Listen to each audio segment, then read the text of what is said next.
കൂടി പരിശോധിച്ചു പോകാം. പന്തീരങ്കാവ് ഗാർഹിക പീഡന കേസിൽ ഇരയായ യുവതിയെ ഡൽഹിയിൽ നിന്ന് നാട്ടിലെത്തിക്കാനുള്ള ശ്രമത്തിൽ പോലീസ്. കാണാനില്ലെന്ന പിതാവിന്റെ പരാതിയിൽ നടത്തിയ അന്വേഷണത്തിൽ യുവതി ഡൽഹിയിൽ ഉണ്ടെന്ന് സ്ഥിരീകരിച്ചു. അന്വേഷണ സംഘം ഉടൻ ഡൽഹിയിലേക്ക് തിരിക്കും. അതേസമയം നുണപരിശോധനയ്ക്ക് തയ്യാറാണെന്ന് യുവതി അറിയിച്ചതായാണ് വിവരം. MS അനീഷ് കുമാർ കോഴിക്കോട് നിന്ന് കൂടുതൽ വിവരങ്ങളുമായി ചേരുകയാണ്.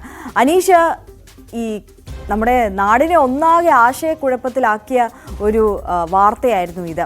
അതായത് നമ്മളൊക്കെ തുടക്കം മുതൽ തന്നെ വളരെ ജാഗ്രതയോടെ കൈകാര്യം ചെയ്ത, അല്ലെങ്കിൽ ഈ വിഷയത്തിൽ ഇടപെട്ട, വലിയ പ്രതിഷേധം അറിയിച്ച ഒരു വിഷയമായിരുന്നു ഈ ഗാർഹിക പീഡന കേസ്. അതിൽ അതിവേഗം കുറച്ച് ദിവസങ്ങൾക്കുള്ളിൽ ആ പീഡനത്തിന് ഇരയായ യുവതി തന്നെ ഇത്തരത്തിൽ മലക്കം മറിഞ്ഞതൊക്കെ നമ്മളെ വലിയ ഞെട്ടിച്ചതായിരുന്നു. എന്തുകൊണ്ട് അങ്ങനെ മൊഴി മാറ്റി പറഞ്ഞു എന്നുള്ളതിലൊന്നും ഇപ്പോഴും ഒരു വ്യക്തതയില്ല. എന്തുകൊണ്ട് അങ്ങനെ ഒരു തീരുമാനമുണ്ടായി?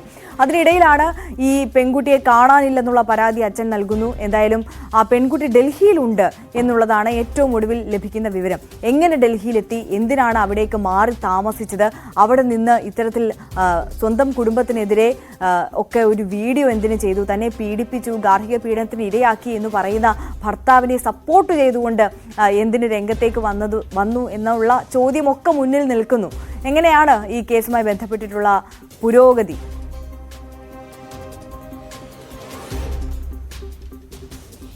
കഴിഞ്ഞ ഏതാനും ദിവസങ്ങളായി തന്നെ പോലീസ് വളരെ ഊർജിതമായ അന്വേഷണം നടത്തുകയാണ് ഈ പന്തീരങ്കാവിലെ പരാതിക്കാരിയെ കണ്ടെത്തുന്നതിനായി. കാരണം ആ യുവതിയുടെ കുടുംബം പോലീസിൽ പരാതി നൽകിയിരുന്നു. തങ്ങളുടെ മകളെ ആരോ അന്യായമായി കസ്റ്റഡിയിൽ വെക്കുകയും അവരെ കൊണ്ട് ഈ രാഹുലിന് അനുകൂലമായ കാര്യങ്ങൾ പറയിപ്പിക്കുകയും ചെയ്യുന്നു, അല്ലെങ്കിൽ സമൂഹ മാധ്യമങ്ങളിൽ വീഡിയോ പോസ്റ്റ് ചെയ്യുന്നു എന്നീ കാര്യങ്ങൾ ചൂണ്ടിക്കാട്ടി. പക്ഷേ ഇത് നിഷേധിച്ചുകൊണ്ട് യൂട്യൂബ് പേജിലൂടെ തന്നെ ഈ കുട്ടിയും രംഗത്ത് വന്നിരുന്നു. പക്ഷേ ഇതിനപ്പുറം മറ്റ് പ്രലോഭനങ്ങളോ പ്രേരണകളോ ഉണ്ടോ എന്ന ഒരു അന്വേഷണം തന്നെയാണ് പോലീസ് നടത്തുന്നത്. എന്തായാലും സൈബർ സെല്ലുമായി ബന്ധപ്പെട്ട് ഈ മൊബൈൽ ഫോണുകൾ കേന്ദ്രീകരിച്ച് നടത്തിയ അന്വേഷണത്തിലാണ് പെൺകുട്ടിയുടെ ലൊക്കേഷൻ ഡൽഹിയിലാണ് എന്ന് കണ്ടെത്തിയിരിക്കുന്നത്. കഴിഞ്ഞ ആഴ്ച ജോലി സ്ഥലത്തു നിന്നും താൻ ഒരു കുടുംബത്തോടൊപ്പം യാത്ര പോകുന്നു എന്ന് ചൂണ്ടിക്കാട്ടി അവധിയെടുത്ത ശേഷമാണ് ഈ യാത്രയ്ക്ക് പോയിരിക്കുന്നതെന്നാണ് മനസ്സിലാക്കാൻ കഴിയുന്നത്. ഒപ്പം ഡൽഹിയിലേക്ക് ആ കുട്ടി എത്തിയെങ്കിൽ പോലും വിവിധ ഇടങ്ങളിൽ നിന്നാണ് യൂട്യൂബ് വീഡിയോകൾ പോസ്റ്റ് ചെയ്തിരിക്കുന്നത്. അടുത്ത ദിവസം ക്രിയേറ്റ് ചെയ്ത ചാനലാണ് എന്നാണ് മനസ്സിലാക്കാൻ കഴിയുന്നത്. ഒപ്പം പലയിടങ്ങളിൽ നിന്നായി ഇപ്പോൾ നാല് വീഡിയോകൾ ഇതിനകം തന്നെ വിവിധ ദിവസങ്ങളിലായി ഈ യുവതി പോസ്റ്റ് ചെയ്തിട്ടുമുണ്ട്. ഇതിൽ പൂർണ്ണമായും രാഹുലിനെ ന്യായീകരിക്കുന്ന തരത്തിലുള്ള കാര്യങ്ങൾ ഉൾപ്പെടുത്തിയാണ് പോസ്റ്റ് ചെയ്തിരിക്കുന്നത്. ഇന്നിപ്പോൾ ഏറ്റവും ഒടുവിൽ പോസ്റ്റ് ചെയ്തിരിക്കുന്ന വീഡിയോയിൽ താൻ നുണപരിശോധനയ്ക്ക് വിധേയമാവാം, അതായത് താൻ ആദ്യം പറഞ്ഞ കാര്യങ്ങളല്ല ശരി, അതായത് രണ്ടാമത് കുടുംബത്തിൻ്റെ പ്രേരണയ്ക്ക് വഴങ്ങി പറഞ്ഞ കാര്യങ്ങൾ പൂർണ്ണമായും തെറ്റാണ് എന്ന രീതിയിലും പുതുതായി പറയുന്ന കാര്യങ്ങളാണ് ഇക്കാര്യത്തിൽ ഏറ്റവും വിശ്വസിക്കേണ്ടതെന്നുമാണ് ആ യുവതി പറയുന്നത്. അതുകൊണ്ട് തന്നെ താൻ നുണപരിശോധനയ്ക്ക് പങ്കെടുക്കാൻ തയ്യാറാണ്. തൻ്റെ കുടുംബവും തൻ്റെ അച്ഛനും അമ്മയും അടക്കമുള്ളവരും നുണപരിശോധനയ്ക്ക് പങ്കെടുക്കാൻ തയ്യാറുണ്ടോ എന്ന ചോദ്യവും ചോദിക്കുന്നു. കേവലം ഒരു കുടുംബ കലഹമായി മാത്രം ഒതുങ്ങേണ്ട ഒരു സംഭവ വികാസങ്ങളാണ് ഇപ്പോൾ ഇത്ര വലിയ സങ്കീർണമായ കാര്യങ്ങളിലേക്ക് കടന്നിരിക്കുന്നതെന്ന് അവർ ആ യൂട്യൂബ് വീഡിയോയിൽ പറയുന്നു. കാരണം ആദ്യം തങ്ങൾ തമ്മിലൊരു വാക്ക് തർക്കമുണ്ടായി. ഒരു സന്ദീപ് എന്ന വ്യക്തി തനിക്ക് അയച്ച വാട്സാപ്പ് സന്ദേശവുമായി ബന്ധപ്പെട്ട തർക്കമാണ് ഉണ്ടായത്. ആ പ്രശ്നം പിന്നീട് തങ്ങൾ തന്നെ പറഞ്ഞ് പരിഹരിച്ച് ഒരു സമവായത്തിലെത്തിയിരുന്നു. ഇതിൻ്റെ ഭാഗമായാണ് തന്നെ രാഹുൽ അടിക്കുകയും ചെയ്തത്. എന്നാൽ പിന്നീട് പന്തീരങ്കാവ് പോലീസ് സ്റ്റേഷനിൽ എത്തിയപ്പോൾ അവിടുത്തെ സിഇയോട് താൻ പറഞ്ഞിരുന്നു തനിക്ക് പരാതിയില്ല, ഞങ്ങൾക്കിടയിലുള്ളൊരു ചെറിയ പ്രശ്നമാണെന്ന് പറഞ്ഞെങ്കിൽ പോലും കുടുംബം സമ്മതിക്കാത്ത സാഹചര്യത്തിലാണ് കുടുംബത്തോടൊപ്പം പോകേണ്ടി വന്നത്. അമ്മ പോലീസ് സ്റ്റേഷനിൽ വെച്ച് തന്നെ ആത്മഹത്യ ചെയ്യുമെന്ന ഭീഷണി മുഴക്കിയ ഒരു സാഹചര്യമുണ്ടായിരുന്നു. ഇതിനുശേഷമാണ് പിന്നീട് താൻ കുടുംബം പറയുന്നത് കേട്ട് നിൽക്കുന്ന ഒരു അവസ്ഥയിലേക്കുണ്ടായത്. അച്ഛനും അമ്മയും മാത്രമല്ല ഇളയച്ചനാണ് ഈ കൂടുതൽ ഇക്കാര്യത്തിൽ സമ്മർദ്ദം ചെലുത്തിയത്. ഇളയച്ചനാണ് അഭിഭാഷകരെ ക്രമീകരിക്കുകയും അഭിഭാഷകൻ കാണിച്ച കടലാസുകളിൽ താൻ ഒപ്പിട്ട് നൽകുകയുമാണ് ഉണ്ടായത് എന്നൊക്കെ ഇവർ പറയുന്നുണ്ട്. ഒപ്പം കഴിഞ്ഞ ഏതാനും മാസങ്ങളായി തന്നെ രാഹുലുമായി അടുപ്പത്തിലായിരുന്നു. ആദ്യം ഫോണിൽ കൂടി തുടങ്ങിയ ബന്ധമാണ്, പിന്നീട് അത് വിവാഹത്തിൽ കലാശിക്കുകയായിരുന്നു.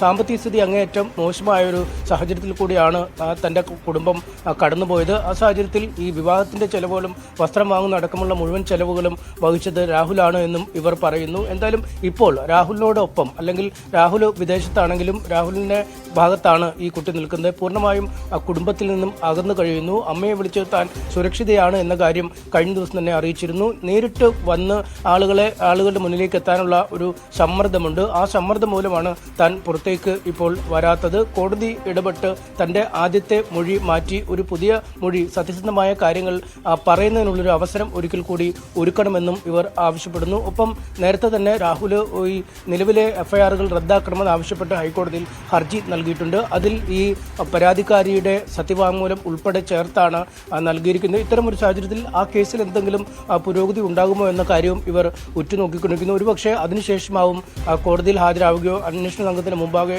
എത്തുകയോ ചെയ്യുകയുള്ളൂ എന്നാണ് നമുക്കിപ്പോൾ മനസ്സിലാക്കാൻ കഴിയുന്നത്. പക്ഷേ മറുവശത്ത് പോലീസ് ഈ യുവതിക്ക് വേണ്ടിയുള്ള അന്വേഷണവും രാഹുലിന് വേണ്ടിയുള്ള അന്വേഷണവും ഊർജിതമാക്കി തന്നെ മുന്നോട്ട് കൊണ്ടുപോവുകയാണ്. കേസിൽ വരുന്ന ഏതാനും ദിവസങ്ങൾക്കുള്ളിൽ കുറ്റപത്രം സമർപ്പിക്കാനാണ് ഒരുങ്ങുന്നത്. കാരണം കുറ്റപത്രം സമർപ്പിച്ചു കഴിഞ്ഞാലാവും വിദേശത്തുള്ള പ്രതിയെ നാട്ടിലെത്തിക്കുന്നതിനുള്ള നടപടിക്രമങ്ങൾ പൂർണ്ണമായി പൂർത്തിയാക്കാൻ കഴിയൂ. എന്തായാലും നിലവിൽ നടപടിക്രമങ്ങൾ അതേ രീതി തന്നെ മുന്നോട്ട് പോവുകയും പെൺകുട്ടി എവിടെയുണ്ട് എന്ന് കണ്ടെത്തുകയും എന്തെങ്കിലും പ്രലോഭനമോ പ്രചോദനമോ ഒക്കെ അല്ലെങ്കിൽ മറ്റ് സമ്മർദ്ദമോ ഒക്കെ മൂലമാണോ ഇത്തരത്തിലൊരു മൊഴിമാറ്റം ഉണ്ടായത് എന്ന് പരിശോധിക്കുകയും ചെയ്യുമെന്ന് പോലീസ് അറിയിക്കുന്നു. അനീഷ്, എന്തായാലും അന്വേഷണ സംഘത്തെ വല്ലാതെ കുഴയ്ക്കുന്ന ഒരു കേസ് തന്നെയാണിത്.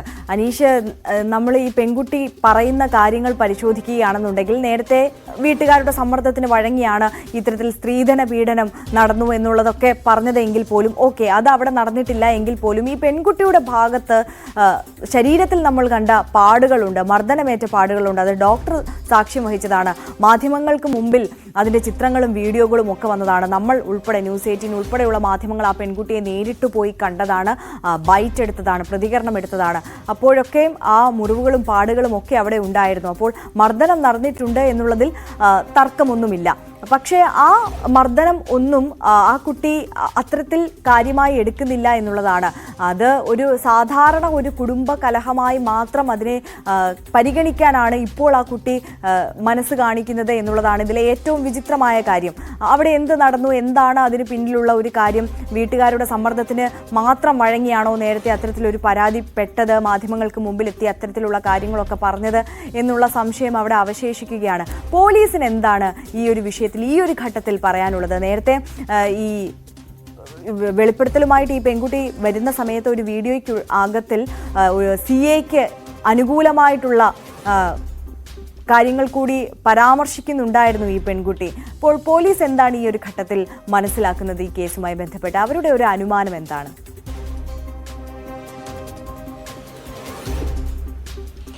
വളരെ വിചിത്രമായ കാര്യങ്ങൾ തന്നെയാണ് പലപ്പോഴും ഗാർഹിക പീഡന കേസുമായി ബന്ധപ്പെട്ട് നടക്കുക. കാരണം ഈ ഭർതൃഗൃഹത്തിൽ എന്തെങ്കിലും തരത്തിലുള്ള പീഡനങ്ങൾക്കിരയായാൽ സാധാരണഗതിയിൽ നിരവധി പെൺകുട്ടികളുണ്ട്, ഭാര്യമാരുണ്ട്. അത് സ്വന്തം വീടുകളിൽ പോയി പറയില്ല. പ്രത്യേകിച്ചും വിവാഹം കഴിഞ്ഞ് അധിക നാളൊന്നും കഴിഞ്ഞില്ലെങ്കിൽ സ്വയം ഇത് മനസ്സിൽ ഒതുക്കി കിട്ടുന്ന പീഡനങ്ങളൊക്കെ ശരീരത്തിൽ ഏറ്റുവാങ്ങി കഴിയുന്ന സ്ത്രീകളുണ്ട്. കാരണം വലിയ പണം മുടക്കി വലിയ ആർഭാടമായി വലിയ സ്ത്രീധനമൊക്കെ കൊടുത്താണ് പലപ്പോഴും പെൺകുട്ടികളെ മാതാപിതാക്കൾ വിവാഹം കഴിച്ച് അയക്കുന്നത്. വലിയ കടബാധ്യതയൊക്കെയാവും അതിനുശേഷം അവർക്കുണ്ടാവുകയും ചെയ്യുന്നത്. അതായത് അത്രയധികം ചിലവേറിയ ഭാരമേറിയ ഒരു കൃത്യം നടത്തി മറ്റൊരിടത്തേക്ക് വിടുമ്പോൾ ചെന്ന് ഒരാഴ്ച കഴിയുമ്പോൾ അല്ലെങ്കിൽ ഒരു മാസം കഴിയുമ്പോൾ അല്ലെങ്കിൽ 2-3 മാസം കഴിയുമ്പോൾ ഇത്തരത്തിൽ കുടുംബകലഹം ഉണ്ടാകുന്നു, തന്നെ മർദ്ദിക്കുന്നുവൊക്കെ കാണിച്ച് വീട്ടിലേക്ക് മടങ്ങിയെത്താലും എങ്ങനെ ആ വീട്ടിൽ അതിജീവിക്കും എന്ന ഒരു ചോദ്യമാണ് പലപ്പോഴും ആ സ്ത്രീകൾക്ക്, യുവതികൾക്ക് മുമ്പിൽ ഉണ്ടാകുന്നത്. ചിലപ്പോഴൊക്കെ ഇത്തരം പരാതികൾ ഈ വിവാഹം കഴിഞ്ഞ ഉടൻ തന്നെ യുവതികൾ സ്വന്തം വീടുകളിൽ പോയി പറയുന്ന സാഹചര്യമുണ്ട്. പക്ഷേ അപ്പോഴും അവിടെയും ചിലപ്പോൾ കുടുംബത്തിന്റെ ഇടപെടൽ തിരിച്ചായിരിക്കും. കാരണം ഇത് കുടുംബമായാൽ ഇത്തരം ചെറിയ ചെറിയ പ്രശ്നങ്ങൾ അല്ലെങ്കിൽ ഇത്തരം ഭർത്താവ് മർദ്ദിക്കുന്നതൊക്കെ വലിയ പുതുമയുള്ള കാര്യമല്ല, പതിവ് ആണല്ലോ, അതിനുള്ള അവകാശമുണ്ടല്ലോ എന്നുള്ള രീതിയിലൊക്കെ പറയുകയും വീടുകളിലേക്ക് തിരിച്ചയക്കുകയും ചെയ്യുന്ന സാഹചര്യവും നമ്മൾ കാണാറുണ്ട്. പക്ഷേ പന്തീരാവ് കേസുമായി ബന്ധപ്പെട്ട് നോക്കിയാൽ അവർ അടുക്കള കാണാൻ എത്തിയപ്പോൾ ചോരയൊലിച്ചു നിൽക്കുന്ന മകളെ കാണുകയും അവളുടെ ശരീരത്തിലേറ്റ പാടുകളും കണ്ടപ്പോൾ ഒരു തരത്തിലും ഈ ബന്ധമായി ഇനി മുന്നോട്ട് കൊണ്ടുപോകാൻ കഴിയില്ല, തങ്ങളുടെ മകളെ ക്രൂരമായി മർദ്ദിച്ച രാഹുലിനെ നിയമത്തിന്റെ എല്ലാ നടപടിക്രമങ്ങളിലൂടെയും കയറ്റിയിറക്കണം എന്ന് ആ കുടുംബം തീരുമാനിക്കുകയുമായിരുന്നു. എന്തായാലും ആദ്യം പോലീസ് സ്റ്റേഷനിൽ പന്തീരാങ്കാവ് പോലീസ് സ്റ്റേഷനിൽ പരാതി കൊടുക്കാൻ എത്തിയപ്പോഴും ഈ യുവതിയുടെ സമീപനം ഏതാണ്ട് രാഹുലിനോട് ചേർന്ന് നിൽക്കുന്നതായിരുന്നു എന്നാണ് അന്ന് തന്നെ അവിടുത്തെ പോലീസുകാർ നമ്മളെ അറിയിച്ചത്. കാരണം ആ കുട്ടിക്ക് പോലീസ് ഈ രാഹുലിനൊപ്പം പോകണം എന്ന ആഗ്രഹം തന്നെയായിരുന്നു എന്ന് അവർ വ്യക്തമാക്കുകയും ചെയ്തു. പക്ഷേ കല്യാണം കഴിഞ്ഞ ഏതാനും ദിവസങ്ങൾക്കുള്ളിൽ പോലും ഇത്തരം മാരകമായ മർദ്ദനം നടത്തുന്ന ഒരാളുടെ കൂടെ എങ്ങനെ തങ്ങളുടെ മകളെ വീണ്ടും പറഞ്ഞയക്കും, അവൾക്ക് എങ്ങനെ ഭദ്രമായ ഒരു കുടുംബജീവിതം അയാളുടെ ഒപ്പം നയിക്കാൻ കഴിയും എന്ന് തന്നെയാണ് ആ കുടുംബം ചിന്തിച്ചത്. അതുകൊണ്ട് തന്നെ കൃത്യമായൊരു നടപടിക്രമം അല്ലെങ്കിൽ നിയമത്തിന്റെ പഴുതുകൾക്കപ്പുറത്തേക്ക് നീങ്ങണം എന്ന് തന്നെയാണ് കുടുംബം വിചാരിച്ചത്. അതാണ് ഈ കേസിലേക്ക് നയിക്കുകയും പിന്നീടുണ്ടായ സാഹചര്യം. എന്നാൽ അതിൽ നിന്നൊക്കെ തരണം പറഞ്ഞുള്ള ഒരു നിലപാടാണ് ഇപ്പോൾ ഈ യുവതി സ്വീകരിച്ചിരിക്കുന്നത്. തീർച്ചയായും യുവതി ഇത്തരത്തിൽ നിലപാട് മാറ്റിയ സ്ഥിതിക്ക് ഈ കേസിന്റെ പുരോഗതി മുന്നോട്ടു പോക്ക് അതെങ്ങനെയാകും എന്നുള്ളതിൽ കൂടി ഇപ്പോൾ സംശയം നിലനിൽക്കുകയാണ്. എന്തായാലും യുവതി നിലവിൽ ഇപ്പോൾ ഡൽഹിയിലാണ് ഉള്ളത് എന്നുള്ളത് പോലീസ് കണ്ടെത്തിയിട്ടുണ്ട്. നാട്ടിലേക്ക് എത്തിക്കാനുള്ള ശ്രമങ്ങൾ പുരോഗമിക്കുകയാണ്.